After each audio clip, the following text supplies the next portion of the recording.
Hola a todos y bienvenidos a Biología de Tranquis. Este episodio es especial porque es el número 100 del programa. Bueno, vale que entre divagaciones, entrevistas y bocaditos de biología, hace tiempo que hay más de 100 objetos en la lista del programa en total. Pero aún así siempre viene bien celebrar los hitos. Pensé que para hacer algo un poco distinto, hablaría de algunos temas pequeños sugeridos por oyentes del programa.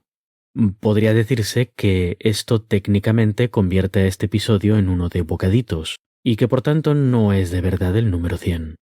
Pero si vosotros no decís nada, yo tampoco. El primer cuento que vamos a contar hoy es el de los abejorros jardineros. Los abejorros son esos insectos voladores, regordetes y peludos que se ven frecuentemente revoloteando de flor en flor, sobre todo en verano.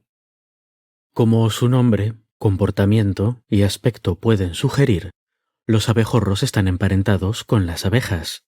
Ambos insectos pertenecen al orden de los himenópteros, que incluye también a avispas y hormigas, y a la familia Apidae, del latín apis, que significa abeja. Al igual que sus primas las abejas, los abejorros son insectos eusociales. Esto significa que forman colonias en las que hay un único individuo especializado en la reproducción, una reina, y muchos otros individuos que colaboran en las distintas tareas necesarias para la supervivencia de la reina y la colonia en general, pero que no se reproducen. Las colonias de los abejorros, sin embargo, no son tan grandes y sofisticadas como las de sus primas. Para empezar, mientras que las colonias de abejas son estructuras complejas con decenas de miles de individuos, una colonia de abejorros es más bien un nido escondido en algún recoveco natural con tan solo decenas o cientos de integrantes. Los abejorros tampoco hacen miel, ni construyen esas estructuras hexagonales tan impresionantes que vemos en las colmenas de abejas. En vez de eso, construyen contenedores de ceras simples, como cántaros, donde guardan polen y néctar sin procesar que sacan directamente de las plantas. Finalmente, aunque las colonias de abejas pueden durar años y años si las condiciones son buenas, las colonias de abejorros son anuales. Al acercarse el invierno, en la colonia dejan de nacer obreras y empiezan a nacer machos y hembras reproductores. Llegado el momento, estos reproductores cumplen su función y se aparean. Los machos mueren y las hembras fecundadas, futuras reinas, se van de la colonia y buscan un sitio para enterrarse e hibernar. Al llegar el invierno, los abejorros de la colonia original mueren de hambre y frío, pero, en primavera, las hembras fértiles despiertan y buscan comida y refugio para criar nuevas obreras, para fundar su propio pequeño reino y continuar así el ciclo. Los abejorros y las plantas de las que sacan su alimento tienen, como os podéis imaginar, una relación muy estrecha. Por un lado, las plantas dependen de sus polinizadores para reproducirse de forma efectiva. Necesitan animales que se lleven su polen, que contiene los gametos macho de la planta, y que lo pongan en contacto con las partes hembra de las flores de una planta distinta, por supuesto de su misma especie. Por ello, las plantas que dependen de polinizadores desarrollan flores llamativas y depósitos de néctar, básicamente agua con azúcar que atrae y soborna a posibles polinizadores. Si queréis oír más sobre esta dinámica, lo cuento con más detalle en el episodio 70. Ahora bien, los abejorros a su vez dependen de esta labor de polinización para alimentarse ellos y a sus colonias. Comen polen, del que sacan proteínas y otros nutrientes, y también néctar, del que sacan azúcares. Para recogerlos les encanta meterse enteros en la planta con la cabeza por delante y revolcarse alegremente. Y por eso cuando se van se llevan un montón de polen pegado a su cuerpo peludo, polen que llevarán a la siguiente planta que visiten. Los abejorros además usan una técnica especial en la que hacen vibrar su cuerpo mediante los músculos que usan también para agitar sus alas. Esta vibración, mientras están posados en la flor, ayuda a soltar el polen de ciertas plantas que lo tienen bien agarrado, como por ejemplo los tomates. Es posible que todo este sistema sea el resultado de la coevolución de los abejorros con sus plantas. Los abejorros van a preferir estas plantas más difíciles de polinizar, porque a otros insectos no les interesan tanto, no pueden extraer el polen que quieren. Las plantas, a su vez, van a aumentar la efectividad de la polinización, porque sus abejorros las visitarán solo a ellas y a otras plantas de la misma especie. Una planta con un polinizador más promiscuo correría el riesgo de que su polen acabase en otra especie de planta. Así que tanto los abejorros como sus plantas se benefician con esta relación más exclusiva. Vemos entonces que los abejorros dependen completamente de las plantas para alimentarse. Esta necesidad de tener plantas con polen y néctar disponibles es especialmente acuciante para las hembras reproductoras recién emergidas en la primavera, las aspirantes a nuevas reinas. Hay una época crítica en la que estas fundadoras necesitan encontrar un nido, poner huevos y conseguir comida para ellas y para la primera generación de obreras. Así que podemos entender que para los abejorros es vital asegurarse de tener plantas en flor disponibles. Y aquí entra el tema al que queríamos llegar. Resulta que ya desde hace tiempo se conocía un comportamiento curioso por parte de los abejorros que andaban visitando plantas por ahí. De vez en cuando estos animalitos buscaban hojas y les hacían agujeritos con sus mandíbulas, como pequeños tijeretazos. Nadie sabía muy bien por qué, o nadie se había molestado en estudiarlo en profundidad, hasta que un grupo de investigadores de Zúrich relacionaron este comportamiento con otra cosa que también sabían, que a veces el estrés o los daños físicos podían inducir la floración temprana en plantas. Los investigadores se preguntaron entonces si los abejorros también sabían esto de alguna forma, y si estarían intentando hacer que las plantas floreciesen antes para poder comer. Así que como estos investigadores ya tenían plantas e invernaderos, decidieron comprobar esta hipótesis experimentalmente. Efectivamente, cuando juntaban abejorros a los que se les había privado de polen, con plantas de tomate y mostaza que no habían florecido todavía, los abejorros mordisqueaban las hojas de las plantas. En respuesta, las plantas mordisqueadas florecían antes, hasta 2 semanas antes en el caso de la mostaza y hasta 1 mes antes en el caso del tomate, que sin ser yo horticultor parece bastante tiempo. Este experimento, como todos los buenos experimentos, tenía un control. Una serie de plantas a las que los propios investigadores habían hecho cortecitos intentando imitar lo que hacían los abejorros. Aunque las plantas control adelantaron un poco su floración como respuesta normal a un agente estresor, este tiempo fue mucho menor que el provocado por los abejorros. Esto indica que o los abejorros están siguiendo una metodología especial a la hora de dañar las hojas que todavía no entendemos, o que a los cortecitos que hacen están añadiéndoles algún tipo de señal química. Todavía no sabemos cuál es la respuesta.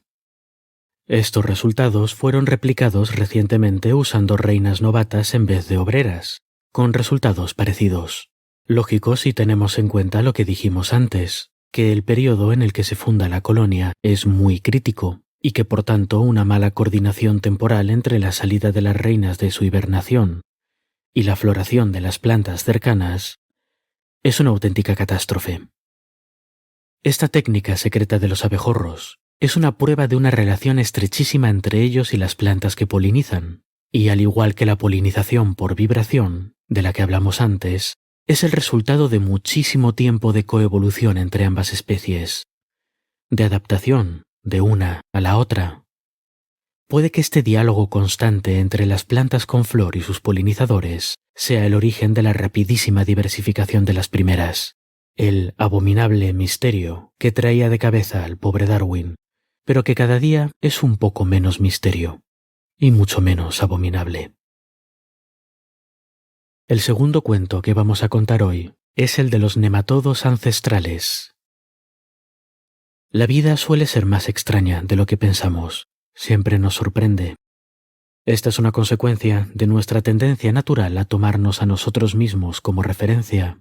En muchos sentidos, los seres humanos somos animales extraordinarios, con sentidos agudos, cerebros efectivos, comunicación compleja.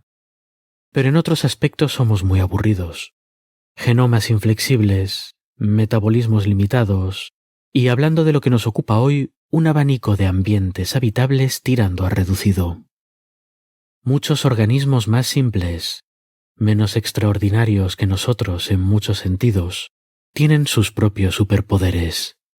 Algunos seres vivos, llamados extremófilos, viven y prosperan en condiciones en las que nosotros no duraríamos ni 5 minutos.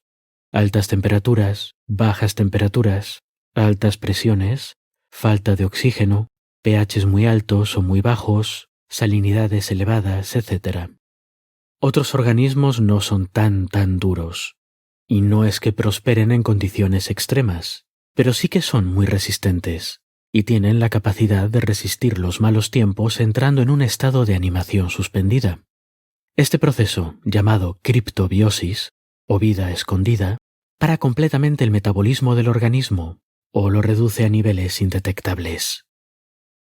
Quizá el animal más famoso por usar este tipo de tácticas sea el tardígrado, un microorganismo capaz de entrar en un estado de bolita desecada que le permite sobrevivir a todo tipo de condiciones extremas de temperatura, radiación o incluso al vacío del espacio.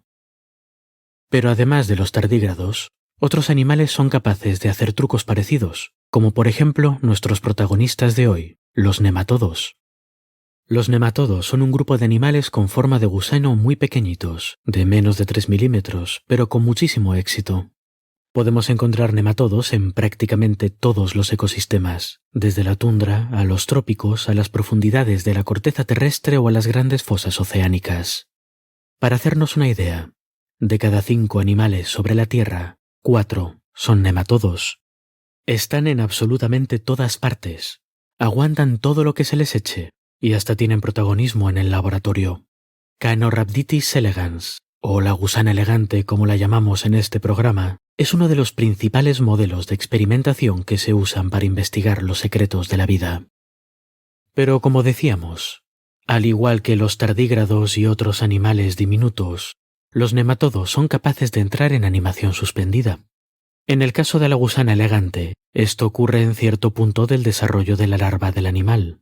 Si las condiciones ambientales son buenas, la larva seguirá moviéndose por ahí, comiendo y creciendo. Pero si las condiciones son difíciles, entrará en un estado conocido como Dauer, derivado de la palabra alemana para resistir o durar. La larva Dauer básicamente se hace bolita, reduce su metabolismo a casi cero y pone en acción distintos trucos bioquímicos dependiendo de la amenaza con la que se encuentre.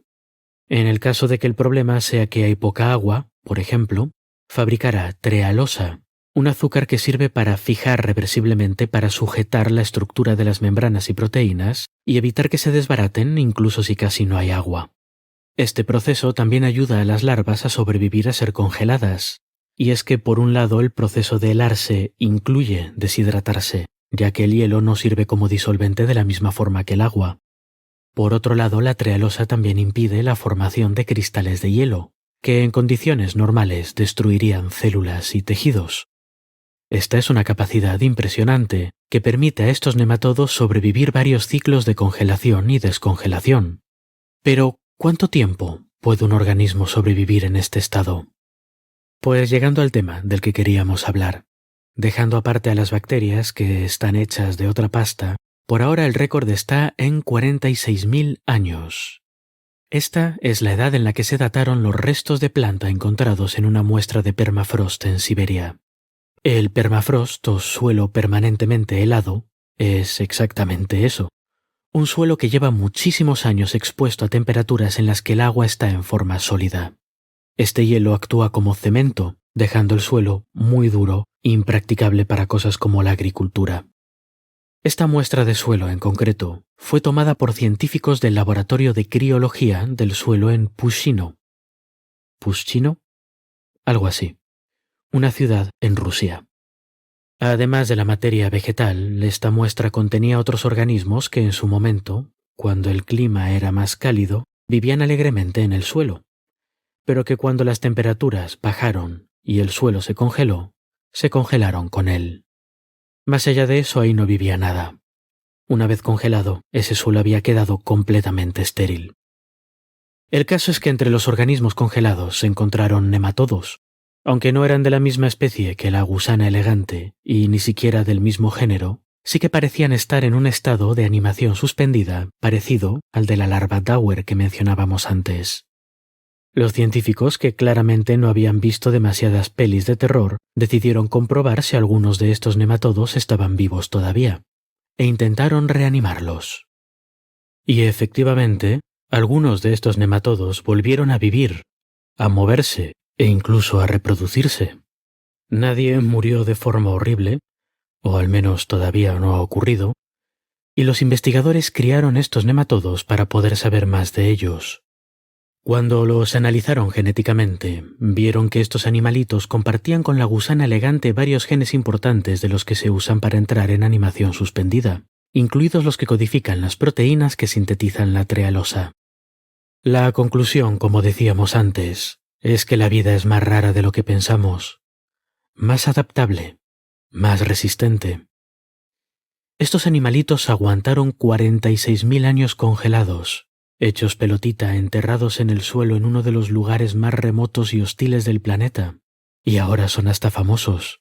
Si ponemos una alarma para dentro de 46.000 años, me pregunto si alguno de nosotros podrá presumir de tanto. Y una última cosa. Se dice, se comenta, se rumorea que las temperaturas están subiendo a nivel global. Puede que los esfuerzos humanos para reducir nuestro impacto ambiental retrasen o detengan este proceso. Crucemos los dedos. O puede que continúe por mucho que hagamos, porque a veces al clima le da por calentarse y ya. Pero sea como sea, si en un futuro más cercano o más lejano las temperaturas suben, si Siberia pasa de ser un páramo helado a un auténtico pulmón verde, ¿qué despertará con Siberia? ¿Qué organismos olvidados empezarán a moverse en el barro, esperando una segunda oportunidad? ¿Enfermedades terribles? ¿Parásitos horripilantes? ¿Plantas fascinantes? ¿O quizá tan solo gusanitos interesantes? Da para unas cuantas novelas de ciencia ficción, ¿verdad? Y eso que ni siquiera hemos tocado la Antártida. Hasta la próxima, y espero que hayáis disfrutado el episodio.